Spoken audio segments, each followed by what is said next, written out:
Hello friends, welcome to day trader Telugu and good evening. Sensex 765 points gain అయ్యి 56,890 దగ్గర close అయితే Nifty 226 points gain అయ్యి 16,931 దగ్గర క్లోజ్ అవ్వడం జరిగింది.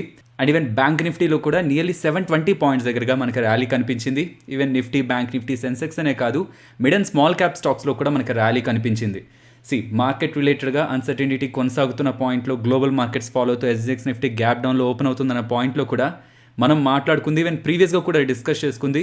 Sentiments over the night turn అవుతూ ఉంటాయి. సో ఏవైతే ఇప్పుడు మనం పాజిటివ్గా చూస్తుంటామో ఫ్యూ డేస్లో అవి నెగిటివ్గా ఉన్నవి పాజిటివ్గాను ఉంటుంటాయి. కాబట్టి మార్కెట్ రిలేటెడ్గా మనం ఒక స్టాండ్ తీసుకోవాల్సి ఉంటుంది. పెరుగుతున్నప్పుడు పాజిటివ్గా, పడుతున్నప్పుడు నెగిటివ్గా. ఈవెన్ మెటల్ స్పేస్ రిలేటెడ్గా కూడా పడిపోతుంటే నెగిటివ్గా మాట్లాడుకోవడానికి రీజన్స్ ఉంటాయి, పెరుగుతుంటే పాజిటివ్గా మాట్లాడుకోవడానికి రీజన్స్ ఉంటాయి. బట్ మార్కెట్లో సక్సెస్ఫుల్గా ఉండాలనుకుంటే ఒక థీమ్ని మనం నమ్మాల్సి ఉంటుంది. కాబట్టి మార్కెట్ రిలేటెడ్గా నెగిటివ్గా ఉన్న ప్రతి ఈవెంట్లో కూడా మార్కెట్ ఫాల్ అవుతుంది, ఎక్కువగా ఫాల్ ఉంటుంది అనుకున్న ప్రతి సందర్భంలో కూడా మార్కెట్ స్టిల్ బులిష్గానే ఉంది. వస్తున్న ఎవ్రీ డిప్ని కూడా ఆపర్చునిటీలు చూడండి అని మల్టిపుల్ టైమ్స్ ఛానల్లో సజెస్ట్ చేశాను. ఇలా పెరిగిందని నేను మెన్షన్ చేయట్లేదు. ఆర్టికల్స్ని కంప్లీట్గా నమ్మొద్దని చెప్తున్నాను. బికాస్ మార్కెట్ ఫాల్ అవుతున్న పాయింట్లో పడుతున్న 300-400 పాయింట్స్కి వెంటనే అనలిస్టులు అందరూ కూడా 15,000 టార్గెట్స్ ఇస్తూ వస్తారు. ఇప్పుడు సేమ్ ఆర్టికల్సే నిఫ్టీ 17,500 అండ్ 18,000 టార్గెట్స్ని చూపిస్తున్నాయి. కాబట్టి పడ్డప్పుడు నెగిటివ్ రీజన్స్, పెరిగినప్పుడు పాజిటివ్ రీజన్స్ మాత్రమే మనం తెలుసుకుంటుంటే నాలెడ్జ్ వస్తుందేమో, మనీ మనం మార్కెట్లో మేక్ చేయలేం. ఒక థీమ్ని నమ్మండి, ఒక లెవెల్ ఉంచుకోండి. స్పెషల్లీ ఇండస్ట్రీస్ రిలేటెడ్గా ఒక ఇంపార్టెంట్ లెవెల్ ఉంచుకొని ఆ లెవెల్ బ్రేక్ అయితేనే వ్యూ మార్చుకుంటాం అనుకుంటే, ఇఫ్ అదొకవేళ ఇంపార్టెంట్ లెవెల్ అయినట్లయితే మార్కెట్ స్టిల్ బులిష్ మోడ్లోనే ఉంటే ఆ లెవెల్ని బ్రేక్ చేసి డౌన్ సైడ్ సస్టైన్ అయ్యే పాసిబిలిటీస్ చాలా తక్కువగా ఉంటాయి. కాబట్టి లెవెల్ బేస్డ్గా మనం ఇండస్ట్రీస్తో ప్లే చేస్తూ ఉంటే మనకి ఒక బెటర్ ప్రాబబిలిటీ ఆఫ్ విన్నింగ్ ఉంటుంది. అండ్ ఐ థింక్ 15,500 ఉన్నప్పటి నుంచి అనుకుంటాను ఎప్పుడు కూడా షార్ట్ టర్మ్ వ్యూ మేము మార్కెట్ రిలేటెడ్గా నెగిటివ్గా తీసుకోలేదు. అండ్ అక్కడి నుంచి చేస్తున్న ప్రతి న్యూస్ వీడియోలో కూడా మేము షార్ట్ టర్మ్ రిలేటెడ్గా పాజిటివ్గానే ఉంటున్నామని. 15,500, 800 అండ్ రీసెంట్ టైమ్స్లో 16,240, ఇప్పుడు 16,380. అండ్ ప్రతిసారి మనం ఒక ఇంపార్టెంట్ లెవెల్ని ఫైండ్ అవుట్ చేసి ఆ లెవెల్ని బేస్గా తీసుకోవడం అంత ఈజీ అయితే కాదు. ప్రతిసారి మార్కెట్ రిలేటెడ్గా, ఇండస్ట్రీస్ రిలేటెడ్గా ఒక వ్యూని ప్రొజెక్ట్ చేసుకోవడం కూడా అంత ఈజీ కాదు.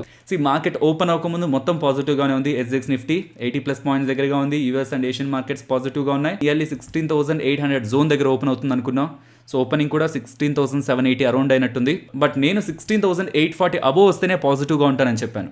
ఎందుకంటే అంత గ్యాప్ అప్ అయినప్పుడు ఓపెనింగ్ గ్యాప్ అప్ ఉంటుంది కదా. ఏ లెవెల్లో అయితే మన గ్యాప్ అప్ ఓపెనింగ్ ఉంటుందో ఆ లెవెల్ ఉంటుంది కదా, అది సస్టైన్ అవ్వడం కూడా ఇంపార్టెంటే. ఇఫ్ అలా బిలో సస్టైన్ అయితే 16,700 వరకు నేను ఫాల్ని ఎక్స్పెక్ట్ చేశాను ఇంట్రాడేలో. బట్ మీరు గమనిస్తే ఓపెన్ అయిన దగ్గర నుంచి ఫస్ట్ ఫ్యూ మినిట్స్ కొంత కన్సాలిడేట్ అవుతున్నట్టు కనిపించిన నెక్స్ట్ మార్కెట్లో ఒక డైరెక్షనల్గా మనకు ర్యాలీ కనిపించింది. ఎక్కడ కూడా సడన్గా ఫాల్ అయ్యి కొంతసేపు సస్టైన్ అయ్యి మళ్ళీ అగైన్ రివర్సల్ తీసుకోవడం కనిపించలేదు. మార్కెట్ ఏం సర్ప్రైజ్ చేయలేదు. ఇవాళ మార్కెట్ ఒక డైరెక్షన్ అనుకుంది, ఆ డైరెక్షన్లోనే ఇవాళ మూవ్ అయింది. అండ్ ఆప్షన్ చైన్లో కూడా 16,500 to 17,000 రేంజ్ అయితే ప్రీవియస్గా కనిపించేది. కానీ ఇప్పుడు ఆ రేంజ్ చాలా చిన్నది అయిపోయింది. 200 పాయింట్స్ జోన్లోనే మార్కెట్ మూవ్ అవుతుందని ఎలా డేటా ఫామ్ అవుతుంది, అది మనం ఆప్షన్ చైన్లో డిస్కస్ చేద్దాం. ఓవరాల్గా మార్కెట్ రిలేటెడ్గా స్ట్రెంత్ అయితే మెయింటైన్ అవుతుంది. ఇంతలా స్ట్రెంత్, ఇంతలా పాజిటివ్ మూవ్ రావడానికి మెయిన్ రీజన్ ఏంటి? ఫ్రైడే మార్కెట్ క్లోజ్ అయిన తర్వాత మనకు ఒక ఈవెంట్, ఒక అవుట్కమ్ వస్తుంది అనుకున్నాం. ఆ ఈవెంట్లో మనం వెయిట్ చేసిన వర్డ్స్ వేటి గురించి, ఫెడ్ టేపరింగ్ రిలేటెడ్గా అండ్ వడ్డీ రేట్ల గురించి ఏదైనా మాట్లాడతారా అని పవల్ గారు చెప్పారు. ఫెడ్ టేపరింగ్ అయితే స్టార్ట్ చేస్తున్నారని చెప్పారు. ఇయర్ ఎండ్ లోపు స్టార్ట్ చేస్తారంటున్నారు. అది యాక్చువల్గా మార్కెట్స్కి నెగిటివే. కానీ పాజిటివ్గా చూడాల్సింది వడ్డీ రేట్లు పెంచే విషయాన్ని అయితే ఇక దగ్గరలో ఆలోచించాలనుకోవట్లేదని చెప్తున్నారు. వడ్డీ రేట్లు పెంచడం మార్కెట్కి నెగిటివే, ఫెడ్ టేపరింగ్ చేయడం మార్కెట్కి నెగిటివే. కానీ రెండిట్లో ఏది ఎక్కువ నెగిటివ్ అంటే వడ్డీ రేట్లను పెంచడం.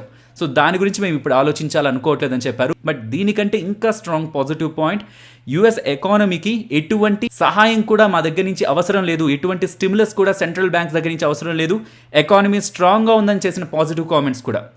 వైరస్ రిలేటెడ్గా కలిగిన ఇంపాక్ట్ అండ్ దాని కారణంగా సెంట్రల్ బ్యాంక్ మెయిన్ చేసిన హెల్ప్ ఇప్పుడు ప్రెసెంట్ యుఎస్ ఎకానమీకి అవసరం లేదని పవల్ గారు చేసిన కామెంట్స్ కూడా మార్కెట్ రిలేటెడ్గా ఒక స్ట్రాంగ్ పాజిటివ్ సెంటిమెంట్ అయితే తీసుకున్నాయి. గ్లోబల్ మార్కెట్స్ అలాగే ఇండియన్ ఈక్విటీ మార్కెట్స్ని కూడా.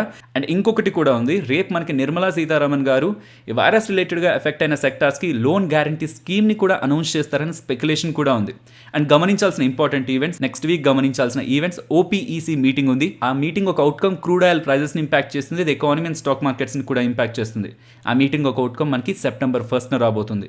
And Q1 FY22 GDP data మనకి రేపు రాబోతుంది. అండ్ ఆటో సెక్టార్కి సంబంధించిన సేల్స్, ఈ కంపెనీస్ ఉంటాయి ఆటో సెక్టార్ కంపెనీస్, వాళ్ళు సేల్స్ రిలేటెడ్గా డేటాని పోస్ట్ చేస్తారు. అది యూజువల్గా మంత్ స్టార్టింగ్ డేస్లోనే వస్తుంది. మోస్ట్లీ మనకి డే ఆఫ్టర్ టుమారో మార్కెట్లోకి రిలీజ్ అవ్వడానికి పాసిబిలిటీ ఉంది. అండ్ September 1st మనకి 2 IPOs ఓపెన్ అవుతున్నాయి. అండ్ ప్రీవియస్గా వచ్చిన IPOs పెద్దగా స్ట్రెంత్ చూపించకపోవడంతో రీసెంట్ డేస్లో వస్తున్న IPOsలో కూడా గ్రే మార్కెట్లో ఒక పాజిటివ్ మూవ్ అయితే కనిపించట్లేదు. బట్ ఉన్న ఈ 2 IPOsలో ఆమీ ఆర్గానిక్స్ లిమిటెడ్కి నియర్లీ 10% దగ్గరగా అబోవ్ గ్రే మార్కెట్ ప్రీమియం అయితే కనిపిస్తుంది. వెరస్ విజయ డయాగ్నోస్టిక్ సెంటర్ 3% దగ్గరగా గ్రే మార్కెట్ ప్రీమియం కనిపిస్తుంది. And A fed tapering updates అయితే మనకు మెటల్ స్టాక్స్ ఎక్కువగా ఫాలో అయ్యాయో, అదే ఫెడ్ దగ్గర నుంచి వడ్డీ రేట్లను పెంచాలనుకోవట్లేదని చేసిన స్టేట్మెంట్స్ కూడా గ్లోబల్ మెటల్ ప్రైజెస్ అయితే స్ట్రాంగ్గా మూవ్ చేయడం జరిగింది. అండ్ ఇండియన్ మెటల్ ప్రైజెస్ కూడా మూవ్ అయ్యాయి. అండ్ ప్రీవియస్గా కూడా కొన్ని స్టాక్స్ ఇక్కడ నుంచి కొంతవరకు కరెక్ట్ అవ్వడానికి కొంత ప్రెషర్లో ఉండడానికి పాసిబిలిటీ ఉంది ఓవర్ ద షార్ట్ టర్మ్ అనుకున్నప్పుడు, ఎస్ మనం లాంగ్ టర్మ్ అన్నాం కదా, ఒకవేళ ఎవరైనా ఎంటర్ అయింటే కూడా లాంగ్ టర్మ్ అనుకుంటారు అనుకున్నాను. బట్ కాదు, ఆ స్టాక్స్ ఫాలో అవుతుండేసరికి షార్ట్ టర్మ్గా ఎంటర్ అయిన వాళ్ళు కూడా ప్యానిక్ అవుతున్నారు. కాబట్టి చెప్తున్నాను, Grauer and Weil and LG Balakrishnan stocks short టర్మ్లో నేను పెద్దగా పర్ఫామ్ చేస్తాయని అనుకోవట్లేదు. హోల్డింగ్స్ని అయితే మేము సెల్ చేయట్లేదు బికాస్ నేను లాంగ్ టర్మ్ వ్యూలో ఉన్నాను కాబట్టి. కానీ షార్ట్ టర్మ్ నేను పెద్దగా ఎక్స్పెక్ట్ చేయట్లేదు బికాస్ సెమీ కండక్టర్స్ ఒక షార్టేజ్ అనుకున్న దానికంటే ఎక్కువగా ఉంది. సో అది దగ్గరలో రిజాల్వ్ అవుతుందని నేను అనుకోవట్లేదు. So auto industry specially 2 wheelers నుంచి వీళ్ళు ఎక్కువగా డబ్బులు సంపాదిస్తారు LG బాలకృష్ణన్ వాళ్ళు. సో ఈ ఇండస్ట్రీ మీద కూడా ఇంపాక్ట్ ఉంటుందని నేను ఎక్స్పెక్ట్ చేస్తున్నాను. లాంగ్ టర్మ్ వ్యూ స్టిల్ పాజిటివ్గా ఉంది. ఎగ్జిట్ అవ్వాలన్న ఒక లాజిక్ నాకు లేదు. కానీ బట్ షార్ట్ టర్మ్లో ఒకవేళ ప్రైస్ ఫాలో అవుతుంటే ప్యానిక్ అవుతారో అనుకునే వాళ్ళు మాత్రం ఎగ్జిట్ కాల్ అయితే తీసుకోవచ్చు. యాజ్ ఆఫ్ నో మేమైతే ఎగ్జిట్ కాల్ తీసుకోవట్లేదు. మెయిన్ రీజన్ షార్ట్ టర్మ్లో పెద్దగా పర్ఫామ్ చేయకపోవడానికి సెమీ కండక్టర్స్ ఒక ఇష్యూ. నెక్స్ట్ ఎయిర్టెల్ గురించి మాట్లాడుకోవాలి. ఎయిర్టెల్ వాళ్ళు రైట్స్ ఇష్యూ ద్వారా మనీని అయితే రైజ్ చేయబోతున్నారు. చాలా ఇంట్రెస్టింగ్గా ఉంటుంది. 21,000 crores దగ్గరగా Airtel promoters Airtel rights issue ద్వారా రైజ్ చేయబోతున్నారు. సో రైట్స్ ఇష్యూకి వీళ్ళు పెట్టిన ప్రైస్ 535 రూపీస్ పర్ షేర్. ప్రీవియస్గా క్లోజ్ అయిన ప్రైస్కి చూస్తే 10% డిస్కౌంట్. సో అంత డిస్కౌంట్ ఇస్తుంటే మరి స్టాక్ ఫాలో అవ్వచ్చు కదా, రైట్స్ ఇష్యూ ద్వారా పార్టిసిపేట్ చేసి కొనుక్కోవచ్చు కదా అందరూ. అంటే OFS వేరు, రైట్స్ ఇష్యూ వేరు. OFSలో ఎవరైనా పార్టిసిపేట్ చేయొచ్చు, కానీ రైట్స్ ఇష్యూలో ఎయిర్టెల్లో స్టాక్స్ ఉన్న వాళ్ళు మాత్రమే పార్టిసిపేట్ చేయాలి. 14 షేర్స్ ఎవరైతే ఎయిర్టెల్లో హోల్డ్ చేస్తుంటారో వాళ్ళు రైట్స్ ఇష్యూలో పార్టిసిపేట్ చేసి ఒక భారతీయ ఎయిర్టెల్ని 535 రూపీస్ పర్ షేర్లో కొనుక్కోవచ్చు అంటున్నారు. సో 14 షేర్స్ హోల్డ్ చేస్తుంటే ఒక షేర్ మీరు 535 రూపీస్లో అప్లై చేయొచ్చు. వీళ్ళు కంప్లీట్గా రిలయన్స్ ఇండస్ట్రీస్ వాళ్ళని ఫాలో అవుతున్నారు. రిలయన్స్ ఇండస్ట్రీస్ వాళ్ళు కూడా ఆల్మోస్ట్ 1.5 year బ్యాక్ అనుకుంటాను, వాళ్ళు కూడా అప్పుడు ట్రేడ్ అవుతున్న ప్రైస్కి 14% డిస్కౌంట్లో రైట్స్ ఇష్యూని తీసుకొచ్చారు. కానీ ఇమీడియట్గా వాళ్ళు షేర్ హోల్డర్స్ దగ్గర నుంచి డబ్బులు తీసుకోలేదు. అప్ఫ్రంట్గా కొంత మనీ తీసుకున్నారు. అండ్ టైం టు టైం కొంత డబ్బులు ఎవరెవరైతే ఆ రైట్స్ ఇష్యూలో పార్టిసిపేట్ చేశారో వాళ్ళని కట్టమని అడిగారు. వీళ్ళు కూడా అప్ఫ్రంట్గా 25% ఆఫ్ 21,000 crore మీన్స్ 5,250 crore అప్ఫ్రంట్గా కలెక్ట్ చేస్తారంటున్నారు. మిగిలిన 75% ఉందా, అది నెక్స్ట్ 36 monthsలో వాళ్ళకి అవసరం అనుకున్నప్పుడు ఎవరెవరైతే వీటిలో పార్టిసిపేట్ చేస్తారో వాళ్ళ దగ్గర నుంచి మనీని కలెక్ట్ చేస్తారని చెప్తున్నారు. ఇంట్లో కేవలం షేర్ హోల్డర్సే కాదు, ప్రమోటర్స్ కూడా పార్టిసిపేట్ చేస్తారంటాం. ప్రమోటర్స్ స్టిల్ ఈ ప్రైస్లో కూడా కంపెనీని వాల్యూగా చూస్తున్నారన్న పాజిటివ్ సెంటిమెంట్ని కూడా మార్కెట్లోకి తీసుకువెళ్తుంది. ఇవాళ 2:30కి కాన్ఫరెన్స్ కాల్ అయితే జరిగింది ఎయిర్టెల్ రిలేటెడ్గా. దాంట్లో సునీల్ మిట్టల్ గారు ఎయిర్టెల్ రిలేటెడ్గా ఇంకొన్ని ఇంపార్టెంట్ స్టేట్మెంట్స్ చేశారు. ఆ స్టేట్మెంట్స్ మీకు స్క్రీన్ పైన కనిపిస్తుంటాయి. బట్ ఎంటైర్ స్టేట్మెంట్స్లో నేను పాజిటివ్గా గమనిస్తున్నవి 2 ఇంపార్టెంట్ స్టేట్మెంట్స్. ఒకటి, ప్రెజెంట్ ప్లాన్ ప్రైజెస్ని ఎయిర్టెల్ ప్లాన్ ప్రైజెస్ని పెంచాలనుకుంటున్నట్లు అప్డేట్ చేస్తూ ఆర్పుని ఈ ఫైనాన్షియల్ ఇయర్లోనే 200కి తీసుకువెళ్ళాలనుకోవడం. ప్రెజెంట్ 146 దగ్గరగా ఉంది ఎయిర్టెల్ ఒక ఆర్పు. అలాంటిది ఈ ఫైనాన్షియల్ ఇయర్లోనే 200కి తీసుకువెళ్తారంటే ఖచ్చితంగా వీళ్ళ టారిఫ్ ప్రైజెస్ని పెంచాలి, ప్లాన్ ప్రైజెస్ని పెంచాలి, and strong acquisitions in terms of సబ్స్క్రైబర్స్లో చూపించాలి. కాన్ఫరెన్స్ కాల్ అప్డేట్స్ ఎప్పుడైతే స్టార్ట్ అయ్యాయో, సునీల్ మిట్టల్ గారు ఎప్పుడైతే ఈ స్టేట్మెంట్స్ చేయడం స్టార్ట్ చేశారో స్టాక్ అప్పటి నుంచి స్ట్రాంగ్గా ర్యాలీ అయింది. అండ్ జొమాటో గురించి మాట్లాడుకోవాలి. లిస్ట్ అవ్వకముందు ఐపీఓకి వస్తున్నప్పుడు ఇది ఎక్స్పెన్సివ్గా ఉంది, చాలా ఎక్స్పెన్సివ్ వాల్యుయేషన్ అన్న వాళ్ళే ఎక్కువ. లిస్ట్ అయిన తర్వాత నుంచి multiple brokerage and investment bankers అందరూ కూడా ఇక్కడ కూడా అట్రాక్టివ్గా ఉంటుందని కామెంట్స్ చేస్తున్నారు. ఎందుకు చెప్తున్నానంటే ఇవాళ జొమాటో ఓపెన్ అవ్వకముందు మోర్గన్ స్టాన్లే అలాగే గోల్డ్మ్యాన్ సాక్స్ వీళ్ళిద్దరూ కూడా జొమాటో రిలేటెడ్గా కవరేజ్ అయితే ఇనిషియేట్ చేయడం జరిగింది. మీన్స్ ఇక్కడ నుంచి కూడా ఇది పైకి వెళ్తుంది, అప్ సైడ్కి ర్యాలీ ఉండొచ్చని మోర్గన్ స్టాన్లే వాళ్ళు ఈక్వల్ వెయిట్ రేటింగ్ ఇస్తూ గోల్డ్మ్యాన్ సాక్స్ వాళ్ళు బై రేటింగ్ అయితే ఇస్తున్నారు. ఇద్దరు కూడా ప్రెసెంట్ ఉన్న ప్రైస్ నుంచి హైయర్ టార్గెట్స్ ని ఇస్తున్నారు. నెక్స్ట్ వేదాంత గురించి మాట్లాడుకోవాలి. September 1st వీళ్ళ బోర్డ్ మీటింగ్ అయితే కండక్ట్ చేసి డివిడెండ్ అయితే ప్రకటిస్తారని చెప్తున్నారు. సో ఇది షేర్ హోల్డర్స్ మీద ప్రేమతో చేస్తుంది అయితే కాదు, వీళ్ళు ఎటు లేదన్నా బై October 2021 లోపు డివిడెండ్ అయితే షేర్ హోల్డర్స్కి పాస్ చేయాలి. బికాస్ చాలా మంత్స్ బ్యాక్ హిందుస్థాన్ జింక్ నుంచి వేదాంత వాళ్ళకి డివిడెండ్ అయితే వచ్చింది. ఆ హిందుస్థాన్ జింక్ నుంచి వచ్చిన డివిడెండ్ ని న్యాయంగా షేర్ హోల్డర్స్ కి పాస్ చేయాలనుకోని ఉంటే 28 రూపీస్ పర్ షేర్ దగ్గరగా వేదాంత షేర్ హోల్డర్స్ కి డివిడెండ్ ఆ రోజే వచ్చేది. కానీ ఆ పాయింట్ లో వీళ్ళు ఇచ్చింది ₹9.50 పర్ షేర్ డివిడెండ్ మాత్రమే, ఇంకా ₹18 పర్ షేర్ డివిడెండ్ ఉంది.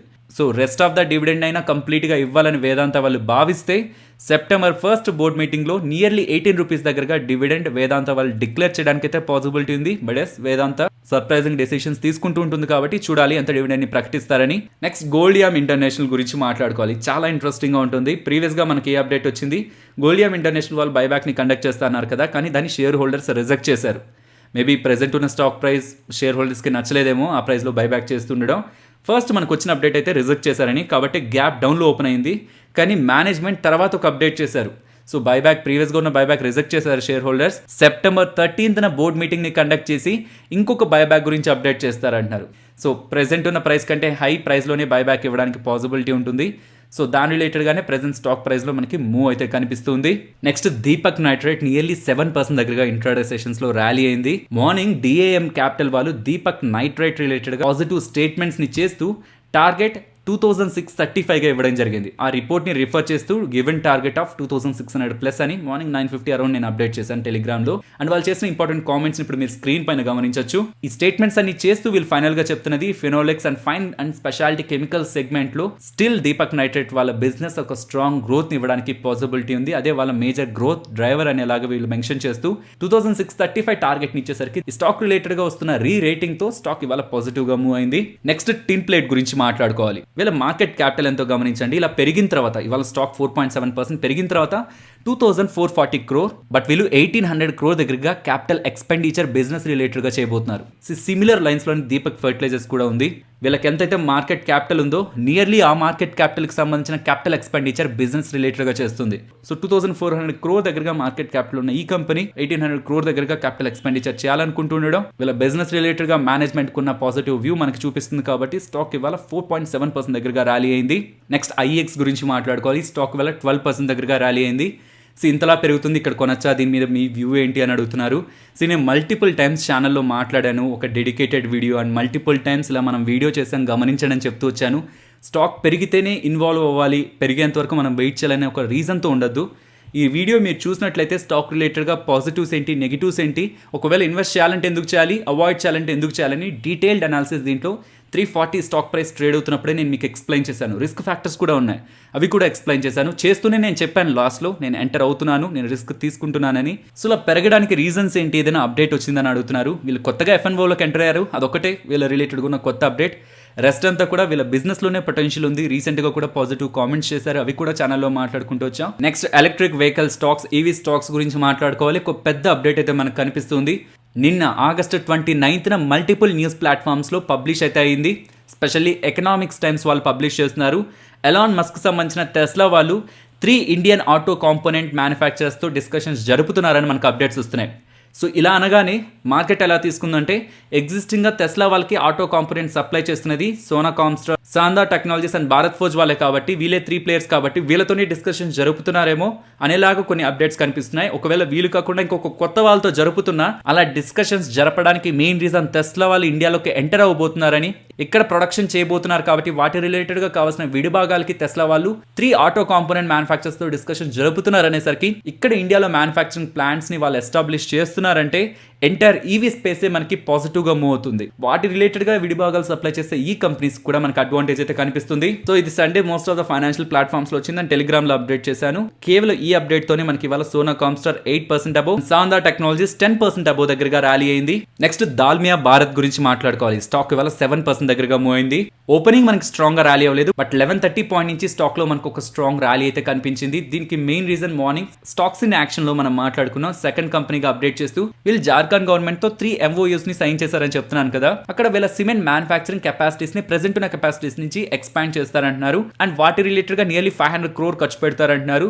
అండ్ రెస్ట్ ఆఫ్ ద మనీని సోలార్ పవర్ ప్రాజెక్ట్స్ రిలేటెడ్ గా, సోలార్ పవర్ ప్లాంట్ ఎస్టాబ్లిషన్ రిలేటెడ్ గా అక్కడ వీళ్ళు స్పెండ్ చేస్తారు అన్న స్టాక్ రిలేటెడ్ గా ఇవాళ పాజిటివ్ ఈవెంట్ గా టర్న్ అయింది. అండ్ ఈవెన్ మ్యాక్స్ హెల్త్ కూడా 6.5% దగ్గరగా ర్యాలీ అయింది. మీరు గమనిస్తే వీళ్ళకి ఎక్స్క్లూజివ్ రైట్స్ సౌత్ ఢిల్లీలో స్టార్ట్ చేస్తున్న 500 bed హాస్పిటల్ రిలేటెడ్ గా వీళ్ళు ఎక్వైర్ చేశారనేలా మనకి మార్కెట్ ఓపెన్ అవ్వకముందు ఒక అప్డేట్ వచ్చింది. ఇది 3.5 acres లో స్టార్ట్ చేస్తున్న హాస్పిటల్. ఈ hospital mainly mother and child కేర్నే ఫోకస్ చేస్తుంటుంది అండ్ ఇతర స్పెషాలిటీ డివిజన్స్ కూడా ఉన్నాయని చెప్తున్నారు. బట్ ఫోకస్ అంతా మదర్ అండ్ చైల్డ్ కేర్ రిలేటెడ్గా అంటున్నారు. బై FY 2024లో వీళ్ళ రెవెన్యూస్లో ఇది ఇంపాక్ట్ అవుతుందని మేనేజ్మెంట్ అయితే అప్డేట్ చేస్తుంది. అండ్ ఈవెన్ నజారా టెక్నాలజీస్ దగ్గర నుంచి మనకు వస్తున్న అప్డేట్, వీళ్ళు OnePlay టెక్నాలజీస్ని 186 crore పెట్టి అక్వైర్ చేశారంటున్నారు. దీంతో స్టాక్ పెరిగింది. బట్ 186 crore పెట్టి వీళ్ళు ఖర్చు పెట్టి ఒక కంపెనీని కొంటుంటే దాని కారణంగా నజారా టెక్నాలజీస్కి అడ్వాంటేజ్ ఏంటి? వీళ్ళు ఏ కంపెనీని అయితే కొంటున్నారో ఆ కంపెనీ నేమ్ OpenPlay టెక్నాలజీ. ఆ కంపెనీ ఎందులో బిజినెస్ చేస్తూ ఉంటుంది? రియల్ మనీ గేమింగ్లో బిజినెస్ చేస్తుంటుంది. వీళ్ళు గేమింగ్ కంపెనీయే అండ్ ఎక్వైర్ చేసిన కంపెనీ కూడా గేమింగ్ కంపెనీయే, కానీ అదొక special segment, real money gaming segment. In skill based gaming రిలేటెడ్గా వాళ్ళు బిజినెస్ అయితే చేస్తుంటారు. ఈ సెగ్మెంట్లో స్కిల్ బేస్డ్ గేమింగ్ సెగ్మెంట్లో నజారా టెక్నాలజీస్ వాళ్ళకి 3% రెవెన్యూ కాంట్రిబ్యూషన్ మాత్రమే ఉంది. అండ్ గేమింగ్ సెగ్మెంట్స్ లోనే స్కిల్ బేస్డ్ గేమింగ్ సెగ్మెంట్ అనేది ఫాస్టెస్ట్ గ్రోయింగ్. సో వీళ్ళు ఎలాగో కొత్తగా గేమ్స్ అక్కడ తయారు చేసి అక్కడ గ్రో అవ్వలేరు కాబట్టి, ఇమీడియట్ గా అలా మార్కెట్ షేర్ గెయిన్ చేయలేరు కాబట్టి ఆ సెగ్మెంట్ లో స్ట్రాంగ్ గా గ్రో అవుతున్న కంపెనీ వీళ్ళు 186 crore దగ్గరగా రీజనబుల్ వాల్యుయేషన్ ని పెట్టి అక్వైర్ చేశారని అప్డేట్ చేస్తున్నారు. సో ఓవరాల్ ఈ అక్విజిషన్ వీళ్ళ రిలేటెడ్గా పాజిటివ్ కాంట్రిబ్యూషన్ ఇస్తుందని మార్కెట్ నమ్ముతూ ఇవాళ 6% దగ్గరగా స్టాక్ని మూవ్ చేసింది. Next clean science and technologies గురించి మాట్లాడుకోవాలి. వీళ్ళు ఒక కొత్త సెగ్మెంట్లోకి ఎంటర్ అవుతున్నారు. HALS అంటే hindered amine light stabilisers. So పేరేంటి ఇలా ఉంది? వీటి రిలేటెడ్గా యూజ్ ఏంటి అంటే వీటిని యూజ్ చేసి ప్లాస్టిక్ అలాగే పాలిమర్స్ ని స్టెబిలైజ్ చేస్తూ ఉంటారు. అండ్ ఇండియాలోనే ఫస్ట్ కెమికల్ మ్యానుఫ్యాక్చరర్ ఈ సెగ్మెంట్లోకి ఎంటర్ అవుతూ ఉండడం.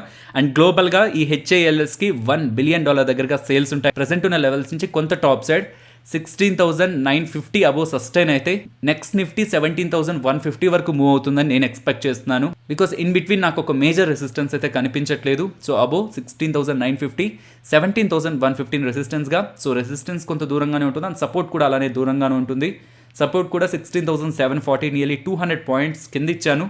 బికాస్ ఒక కొత్త జోన్లోకి ఎంటర్ అయినప్పుడు మార్కెట్ కొంత ఫ్లక్చువేట్ అయ్యే ప్రయత్నం చేస్తుంది, టాప్ సైడ్ డౌన్ సైడ్.